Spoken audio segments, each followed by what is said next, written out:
FromSoftware has become synonymous with the Dark Souls series, or Souls series. So much so, in fact, that many people have never heard of, let alone played, their earlier projects. But the now famous and infamously difficult series started from the foundations of an earlier project, a series called King's Field. Never approach the island, for a sleeping beast in the darkness waits for a great awakening. Before we begin, be sure to subscribe to MojoPlays and click on the links in the description to vote on upcoming content.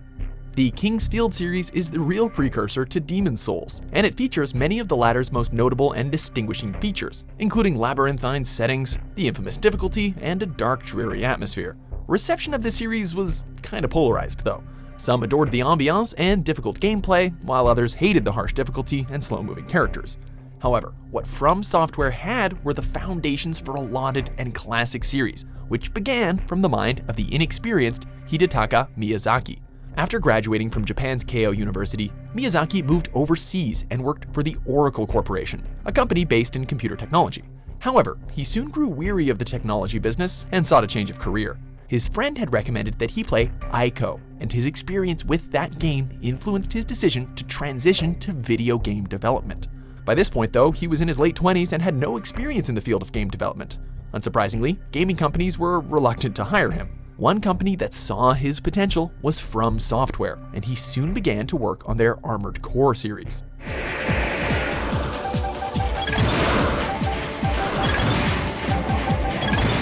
Miyazaki then learned of FromSoftware's interest in a new fantasy RPG similar to their King's Field series. Miyazaki had grown up poor, and to entertain himself, he had often borrowed fantasy books from the local library.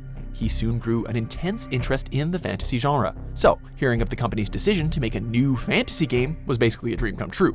Finally, Miyazaki could employ his knowledge and devout love of the genre to create something all of his own. And the best part? Well, FromSoftware had little faith in their game. Miyazaki said of the title, "I could turn it into anything I wanted. Best of all, if my ideas failed, nobody would care. It was already a failure." He took inspiration from many notable works of fantasy, including Ian Livingstone and Steve Jackson's fighting fantasy game books, movies like Conan the Barbarian and Excalibur, and the fantasy art of Frank Frazetta. Miyazaki wanted to create a game which would remind him of the fantasy adventures of his childhood. He also based a lot of his initial creation on classic Arthurian and Germanic myths with similar aesthetics and themes of the adventures he would watch and play. Miyazaki was also fond of the sense of danger that these fantasy worlds exuded. There were dragons, monsters, and all sorts of terrifying beasts. And to capture the sense of dread present in these works, Miyazaki decided to present a game with a high degree of difficulty. He wanted a game that would not only realistically capture the dangers of these monstrosities, but one which instilled fear, dread, and yes, some frustration in the player. In his mind, the difficulty would not only strengthen the immersion into the horrific world, but it would also create a wonderful sense of accomplishment whenever you would finally fell the beast in question. In other words, he wanted to create a game which would capture the wonder of slaying the dragon as a child.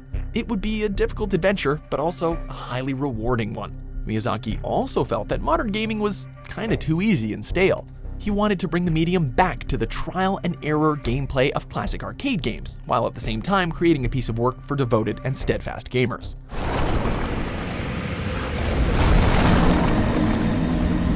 A real event had a profound impact on Miyazaki, which influenced the online portion of this game, which includes fleeting moments of interaction with other demon hunters. One day, while various drivers were stuck on an icy hill, a chain reaction occurred, which saw the drivers push each other up that hill. Once Miyazaki was finally free, he drove away, wondering if the final car in the line would ever actually make it up. He thought a lot about this experience, how total strangers wordlessly and fleetingly helped each other in a moment of crisis, only to disappear from each other's lives without a word of acknowledgement or even thanks. These thoughts, in turn, led to the implementation of a momentary online system, which entailed brief and fleeting experiences with other players who could wordlessly aid you in your journey.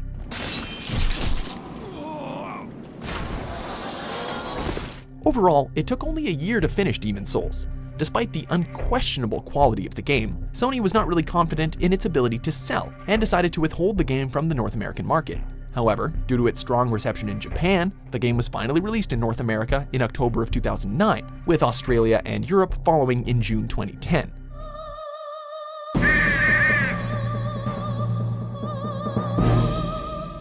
With the success of Demon's Souls, FromSoftware and Miyazaki immediately released a spiritual successor, Dark Souls. ダークソウルのディレクターを務めているのは、デモンソウルの、ディレクターでもあった、宮崎さんという方がいらっしゃるんですが、Dark Souls was very similar to Demon's Souls, and much of the foundational work had already been completed. For Dark Souls, the team decided to implement 3 themes into the setting and story: Kings and Knights, Death and Darkness, and Purgatory and Flames. The team also flew out to London in order to record the sporadic voices of the game, and they upped the ante in terms of gameplay, doubling the amount of available armor, items, and weapons. あの人がダークソウルみたいなもんではあるんですけど、それゆえにですね、あの人の作り方でもあるんでしょうけど、非常にこだわりが、強いです。Dark Souls was released in Japan to immense amount of critical praise in September of 2011, and the rest of the world the following month. Despite its still relative obscurity in the mainstream market, the Souls series had officially found its niche. True dark be cast upon the world. Due to the success of Dark Souls, work immediately began on a sequel. However, Miyazaki's role was significantly downgraded, with Tomohiro Shibuya and Yui Tanimura taking the directorial reins. With more money at their disposal, FromSoftware was able to significantly alter the design of the game and series. The staff working on world creation doubled, they implemented more advanced artificial intelligence, and the team worked with a much more powerful graphics engine, as they were developing with the new generation of consoles in mind. やっぱり最初にそのイメージを固定するようなことを言ってしまうと、もうその通りしかなんない。例えばサイクロプス。This new engine not only tweaked the gameplay, but it also allowed for more realistic graphics and a brand new lighting engine, palpably evident by the light and shadows of the torch. といったところを、特に重視して、エンジンを作ります。Most of the work on the game, whether it be environments or enemy design, began with concept art. The team wanted to create a darker world than the one seen in Dark Souls, and the dreary concept art reflected this change in tone.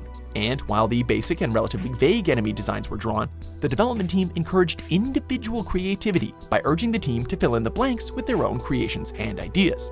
This encouraged development to be a more communicative and communal experience, rather than one which simply followed commands.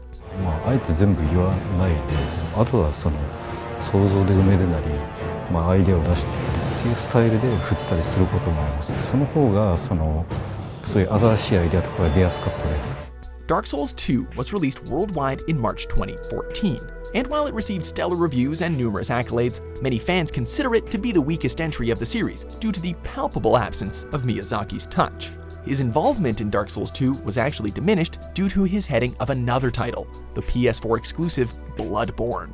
My prey lies in wait this way. Turn back. Bloodborne began creation near the end of the Prepare to Die edition of Dark Souls, and it was being worked on at the same time as Dark Souls 2, hence Miyazaki's absence. The concept of Bloodborne began when Sony approached Miyazaki and FromSoftware with the tantalizing idea of a collaboration. Miyazaki had always wanted to create a Victorian-esque title, again influenced by literature, this time Bram Stoker's Dracula and the cosmic and eldritch works of H.P. Lovecraft, and he thought that Sony's next-generation hardware, aka the PS4, would finally provide him the necessary power to see his complex and highly detailed vision to proper fruition. As Miyazaki explained, it was a new game for new hardware.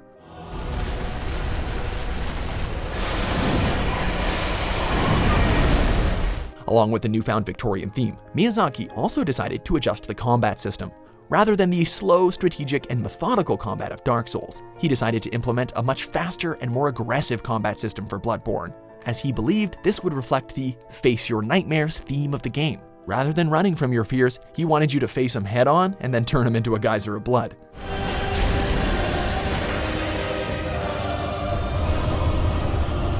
The entire project was bigger than anything that FromSoftware had done before. It took 2.5 years to finish, 6 composers collaborated on the game's epic music, and production spanned across 3 continents. The result of this work was one of the PS4's finest exclusives. The game released only 1 year after Dark Souls 2, in March of 2015, to adoration from critics and fans alike. Many critics noted its aggressive combat system, detailed Victorian world, and horrifying yet profusely imaginative monsters. It sold very well too, placing it second in the month of March and eventually exceeding Sony's expectations. Now with 4 games under its belt, the Souls series had firmly established its hold in the gaming market. These were lofty and ambitious titles, and it was finally seeing the sales figures it had always deserved. While maybe not quite in the mainstream, it was certainly skirting the edges. Finally, after 5 games, the Souls series ended with the release of Dark Souls 3.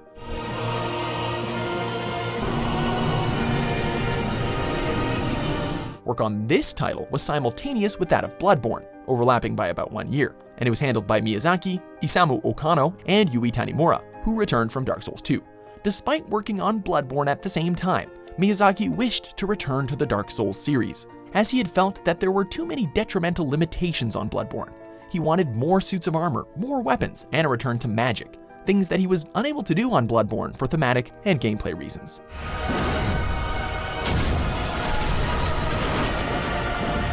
Dark Souls 3 was released in Japan in March of 2016 and worldwide the following month, becoming North America's best-selling software of April and publisher Bandai Namco's most prosperous day 1 release.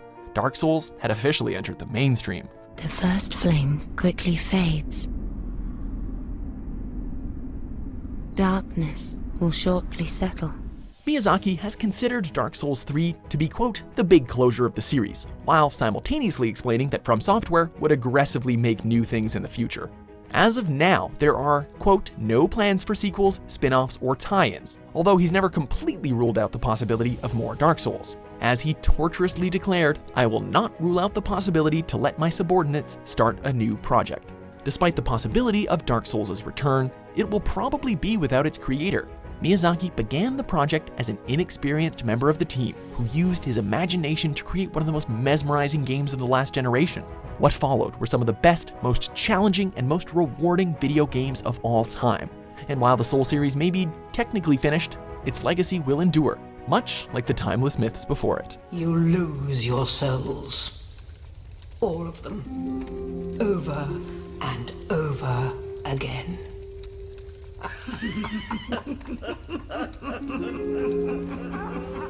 Thanks for watching Mojo Plays. Be sure to subscribe and click on the link in the description below to check out our suggestion page and vote on what content you'd like to see us cover next.